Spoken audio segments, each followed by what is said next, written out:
Apakah kalian pernah merasa lelah dengan tekanan di dunia modern? Apakah kalian merasa sulit untuk melepaskan hal-hal yang tidak bisa kalian kendalikan? Jika iya, maka kalian berada di tempat yang tepat. Di video kali ini kita akan belajar tentang Stoikisme, sebuah aliran filsafat kuno yang mengajarkan kita cara hidup lebih tenang dan bahagia. Kamu baik-baik aja kan? Selamat datang kembali di Inti Evolusi. Stoikisme mengajarkan bahwa kita hanya dapat mengendalikan pikiran dan tindakan kita sendiri, dan kita tidak dapat mengendalikan apa yang terjadi di luar diri kita. Dengan memahami hal ini, kita dapat melepaskan diri dari kekhawatiran dan kecemasan tentang hal-hal yang di luar kendali kita. Stoikisme juga mengajarkan bahwa kita harus fokus pada hal-hal yang baik dalam hidup kita, dan bersyukur atas apa yang kita miliki. Sebelum kita mulai, untuk kamu yang ingin mengembangkan diri menjadi pribadi yang lebih baik lagi, silahkan subscribe channel ini, agar kamu tidak ketinggalan inti diri yang akan membantumu menjadi pribadi yang lebih baik. Dengan fokus pada hal-hal positif, kita dapat meningkatkan kebahagiaan dan kepuasan kita. Berikut adalah 7 prinsip stoikisme yang sederhana tapi sangat berpengaruh. 1. Pengendalian diri. Suatu pagi yang mendung, kamu sedang menikmati secangkir teh hangat di teras rumahmu. Tiba-tiba, kucingmu melompat ke meja dan menjatuhkan tehmu. Kamu pasti merasa kesal, marah, atau bahkan merasa seperti harimu akan berakhir. Hal-hal seperti ini memang sering terjadi dalam hidup kita. Ada banyak hal di luar kendali kita, dan kita tidak bisa selalu menghindarinya. Namun kita bisa memilih bagaimana kita menanggapinya. Filsuf Stoik Seneca pernah berkata, kita lebih menderita dalam pikiran daripada dalam kenyataan. Artinya, penderitaan kita sering berasal dari cara kita berpikir tentang situasi, bukan dari situasi itu sendiri. Dalam kasus teh yang tumpah, kita tidak bisa mengendalikan tindakan kucing kita. Namun, kita bisa mengendalikan reaksi kita. Kita bisa memilih untuk marah, kesal, atau bahkan merasa putus asa. Atau, kita bisa memilih untuk tertawa dan menuangkan secangkir teh lagi. Ketika kita menghadapi situasi yang tidak kita kendalikan, penting untuk ingat bahwa kita memiliki pilihan. Kita bisa memilih untuk fokus pada hal-hal yang bisa kita kendalikan, atau kita bisa membiarkan pikiran kita melayang ke hal-hal yang tidak bisa kita kendalikan. Jika kita memilih untuk fokus pada hal-hal yang bisa kita kendalikan, kita akan lebih cenderung merasa bahagia dan puas. Kita akan menyadari bahwa kita memiliki kekuatan untuk membuat perbedaan dalam hidup kita, bahkan ketika hal-hal di luar kendali kita. Berikut adalah beberapa tips untuk membantu kamu mengendalikan diri dalam menghadapi situasi yang tidak kamu kendalikan. Berhenti dan tarik napas dalam-dalam. Ini akan membantu kamu menenangkan pikiran dan tubuh kamu. Fokus pada hal-hal yang bisa kamu kendalikan. Apa yang bisa kamu lakukan untuk memperbaiki situasi? Lepaskan pikiran-pikiran tentang hal-hal yang tidak bisa kamu kendalikan. Jika kamu terus memikirkan hal-hal ini, kamu hanya akan membuat diri kamu menderita. Dengan mempraktikkan tips-tips ini, kamu akan belajar untuk lebih mengendalikan diri dan menghadapi situasi yang tidak kamu kendalikan dengan cara yang lebih positif. 2. Merangkul momen sekarang. Di era digital yang serba cepat ini, seringkali sulit untuk tetap fokus pada saat ini. Kita dibombardir dengan informasi dan tugas. Pikiran kita sering melayang ke masa lalu atau masa depan. Namun, penting untuk sesekali berhenti dan menghargai momen sekarang. Marcus Aurelius, seorang kaisar Romawi dan filsuf Stoik, pernah berkata, jangan biarkan masa depan mengganggumu, karena kamu akan sampai di sana jika kamu merawat masa kini. Ungkapan ini mengingatkan kita bahwa kita hanya bisa hidup di saat ini. Masa lalu telah berlalu, dan masa depan belum tiba. Satu-satunya hal yang nyata adalah saat ini. Ketika kita fokus pada masa lalu atau masa depan, kita kehilangan kesempatan untuk menikmati momen sekarang. Kita mungkin merasa cemas tentang apa yang akan terjadi, atau kita mungkin menyesali apa yang jadi. Namun, ketika kita hadir, kita dapat menghargai keindahan dunia di sekitar kita. Merangkul momen sekarang adalah keterampilan yang membutuhkan latihan. Namun, semakin kamu melakukannya, semakin mudah itu terjadi. Ketika kamu mulai menghargai momen sekarang, kamu akan menemukan bahwa hidup menjadi lebih memuaskan dan bermakna. 3. Terimalah perubahan sebagai bagian dari hidup.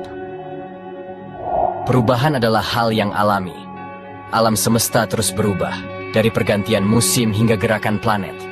Begitu pula kehidupan kita. Kita mengalami perubahan dalam pekerjaan, hubungan, dan bahkan diri kita sendiri. Namun, seringkali kita menolak perubahan. Kita takut akan yang tidak diketahui, dan kita lebih suka hidup dalam zona nyaman kita. Menolak perubahan hanya akan membuat kita menderita. Seperti yang dikatakan Epictetus, bukan apa yang terjadi pada kamu, tetapi bagaimana kamu bereaksi terhadapnya. Kita tidak dapat mengendalikan apa yang terjadi pada kita, tetapi kita dapat mengendalikan bagaimana kita bereaksi terhadapnya. Ketika kita menghadapi perubahan, penting untuk menerimanya.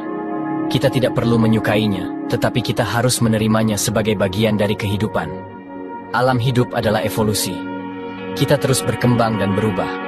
Setiap perubahan, baik besar maupun kecil, adalah kesempatan untuk tumbuh. Jadi, saat kamu dihadapkan pada perubahan, jangan menolaknya. Terimalah sebagai bagian dari kehidupan, dan lihatlah sebagai kesempatan untuk tumbuh dan berkembang. 4. Lepaskan validasi eksternal. Di dunia yang serba digital ini, kita dibanjiri oleh validasi eksternal. Dari likes di media sosial hingga komentar di postingan, kita seringkali mencari persetujuan dari orang lain untuk merasa baik tentang diri kita sendiri. Namun, validasi eksternal ini bisa menjadi bumerang. Ketika kita bergantung pada orang lain untuk memberi kita nilai, kita menjadi rentan terhadap kekecewaan dan perasaan tidak berharga. Filsuf Stoik Epictetus pernah berkata, manusia tidak begitu khawatir dengan masalah nyata sebanyak dengan kecemasan yang dibayangkan tentang masalah nyata. Kata-kata ini mengingatkan bahwa kita seringkali lebih khawatir tentang apa yang orang lain pikirkan tentang kita daripada apa yang sebenarnya terjadi. Ketika kita melepaskan validasi eksternal, kita dapat mulai hidup dengan lebih bebas dan penuh damai. Kita tidak lagi bergantung pada orang lain untuk memberi kita nilai, dan kita dapat fokus pada hal-hal yang benar-benar penting dalam hidup. Ingatlah, kamu adalah hakim dan juri bagi diri kamu sendiri. Nilai kamu tidak ditentukan oleh orang lain, akan tetapi nilai kamu ditentukan oleh kamu sendiri.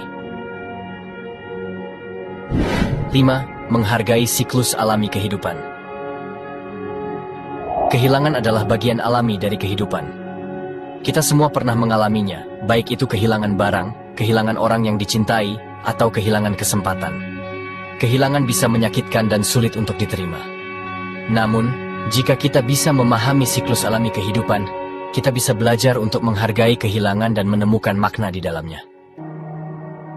Marcus Aurelius, seorang filsuf Stoik, pernah berkata, kehilangan tidak lain hanyalah perubahan, dan perubahan adalah kegembiraan alam. Kata-kata ini mengingatkan kita bahwa segala sesuatu di alam semesta selalu berubah. Pohon-pohon menggugurkan daunnya di musim gugur, tetapi daun-daun itu akan tumbuh kembali di musim semi. Demikian pula, kehidupan kita juga penuh dengan perubahan, baik yang kita inginkan maupun yang tidak kita inginkan. Kehilangan bisa menjadi kesempatan untuk pertumbuhan dan perubahan. Ketika kita kehilangan sesuatu, kita dipaksa untuk beradaptasi dengan dunia yang berubah. Kita juga didorong untuk menghargai hal-hal yang masih kita miliki. Stoikisme adalah filsafat yang mengajarkan kita untuk menerima kenyataan apa adanya. Stoikisme mengajarkan kita untuk tidak melekat pada apa yang sudah ada, karena segala sesuatu di dunia ini bersifat sementara. Sebaliknya, Stoikisme mengajarkan kita untuk hidup sepenuhnya, mencintai dengan mendalam, dan melepaskan dengan anggun.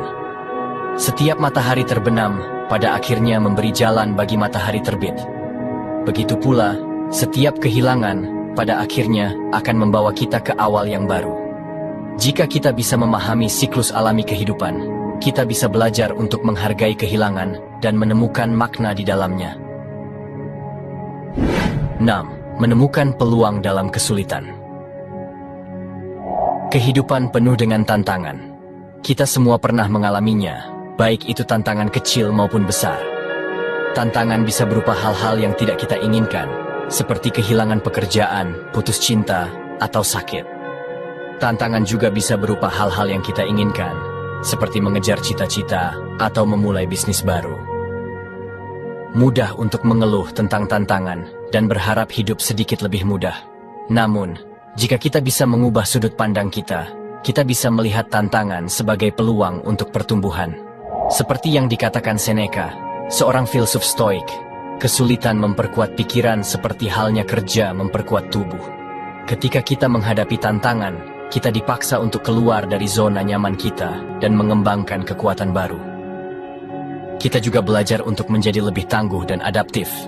Misalnya, jika kita kehilangan pekerjaan, kita bisa belajar untuk menjadi lebih mandiri dan kreatif.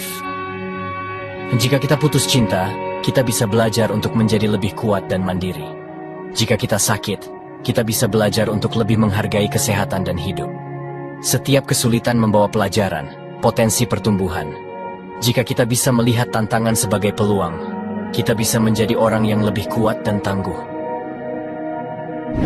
7. Kekayaan batin lebih penting dari kekayaan materi. Di era media sosial, kita dikelilingi oleh citra-citra kekayaan materi. Orang-orang memamerkan barang-barang mewah mereka, dari mobil dan rumah mewah hingga pakaian dan perhiasan bermerek. Hal ini dapat membuat kita merasa bahwa kita tidak cukup kaya atau sukses. Namun, para filsuf Stoik mengajarkan bahwa kekayaan sejati bukanlah tentang materi. Kekayaan sejati adalah tentang kekayaan batin. Kekayaan batin adalah tentang kepuasan jiwa, kekayaan pengalaman, dan harta kenangan. Kekayaan materi dapat memuaskan kebutuhan dasar kita, seperti makanan, tempat tinggal, dan pakaian. Namun, kekayaan materi tidak dapat memberikan kita kepuasan batin yang sejati. Kekayaan materi dapat hilang atau dicuri. Kekayaan materi juga dapat membuat kita menjadi serakah dan tidak bersyukur. Kekayaan batin, di sisi lain, tidak dapat hilang atau dicuri. Kekayaan batin berasal dari dalam diri kita. Kekayaan batin dapat memberikan kita kepuasan, kebahagiaan, dan kedamaian. Berikut adalah beberapa cara untuk menumbuhkan kekayaan batin. Nilai pengalaman lebih dari materi. Fokuslah pada pengalaman yang kamu miliki, bukan pada barang-barang yang kamu miliki. Luangkan waktu untuk orang-orang yang kamu cintai. Nikmati alam, dan lakukan hal-hal yang kamu sukai. Bersyukurlah atas apa yang kamu miliki. Luangkan waktu untuk menghargai semua hal baik dalam hidupmu. Fokuslah pada hal-hal yang kamu syukuri, bukan pada hal-hal yang kamu inginkan. Bantu orang lain. Membantu orang lain adalah cara yang bagus untuk meningkatkan kekayaan batinmu. Membantu orang lain membuat kita merasa lebih baik tentang diri kita sendiri dan lebih terhubung dengan dunia di sekitar kita. Kekayaan materi mungkin menarik, tetapi kekayaan batinlah yang lebih penting. Kekayaan batin dapat memberikan kita kepuasan, kebahagiaan, dan kedamaian. Jika kita ingin hidup yang lebih bahagia dan bermakna, kita harus fokus pada menumbuhkan kekayaan batin kita. Mulailah meluangkan waktu untuk menerapkan 7 prinsip tersebut setiap hari. Dengan praktik yang rutin, kamu akan mulai melihat manfaat dalam hidup kamu. Sampai jumpa di video selanjutnya. Semoga kamu baik-baik saja.